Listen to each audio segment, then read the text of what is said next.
Okay, dreamer, please. Hi guys, welcome back to my channel. One of the biggest parts of the update is about Mythical Awakening of Items, so let's go through what happens when you Mythical Awaken an item. Note that only Awaken plus 10 SS rank PvP items and Awaken plus 10 S rank PvE items can be Mythical Awakened. After Mythical Awakening, you basically get a brand new second substat. And this second substat acquisition is guaranteed, which means it is definite that you will get that specific second substat depending on which first substat you were working on. So looking at PvP weapons, Myth Speed weapons boost effect attack chance, Myth Crit weapons boost status effect cast rate, Myth Lethal weapons reduce the hero's skill cooldown in PvP. Myth HP armor grants HP recovery proportional to max HP of the hero. Myth Block Armor reduces damage taken while blocking, and Myth Counter Armor increases counter attack damage. For PvE, Myth Speed weapons boost basic attack damage, Myth Crit and Myth Lethal weapons boost crit damage and lethal damage respectively. For PvE HP Armor, it gives your hero a HP shield.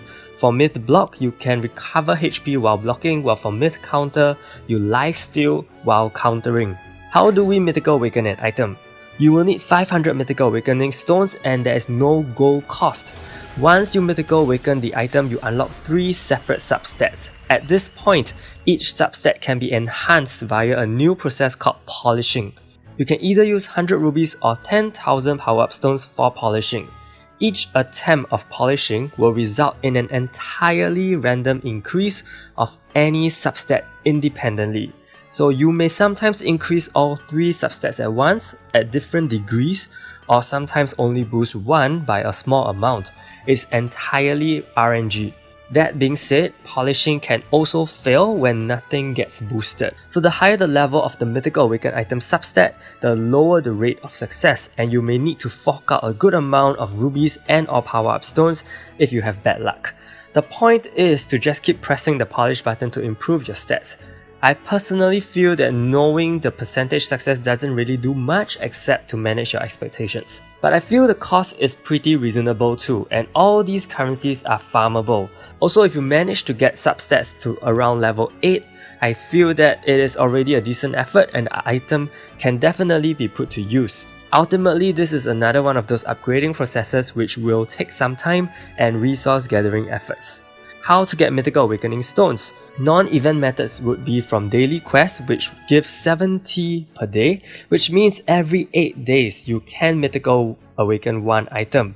In a month, you can almost Mythical Awaken 4 items. That's actually very good, and even for F2P players. I think it's quite a reasonable reward. They are also available in the Topaz shop per month, 750 Topaz for 500 stones. Of course, do this only if you have a lot of Topaz to spare, since Topaz is still a rare resource. You can also get Celestial Ores via gacha and sell each one for 50 Mythical Awakening Stones, so 10 Celestial Ores will also give you a chance to Mythical Awaken an item.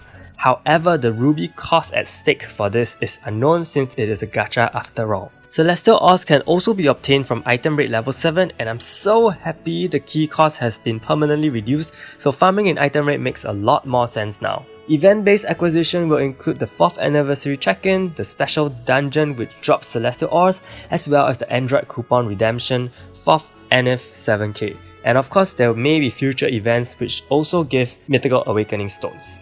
So what items should you Myth Awaken first? I know the temptation is extremely high to Mythical Awaken PvP weapons because most of the Myth heroes and their effect attacks could make a difference to your match.